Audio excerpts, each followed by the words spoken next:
Hi అండి, అందరికీ నమస్తే. ఈరోజు నేను జొన్న పిండితో పిట్టు చేసినాను. దానికి కావాల్సింది 250 గ్రామ్స్ జొన్న పిండి, 100 గ్రామ్స్ బెల్లం, పచ్చి కొబ్బరి 1 కప్పు, జీడిపప్పు, ఇలాచి 4. జొన్న పిండిని సిమ్లో పెట్టుకొని ఒక 5 నిమిషాలు వేయించుకోవాలి. ఇప్పుడు జొన్న పిండిలో బెల్లం, పచ్చి కొబ్బరి,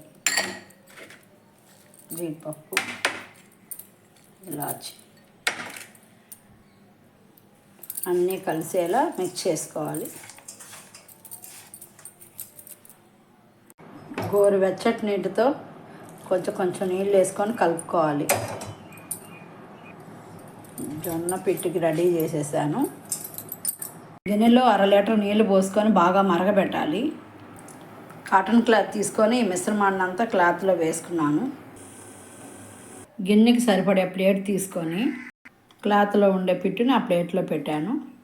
ఇప్పుడు క్లాత్ని ఇలా మడుచుకుందాం.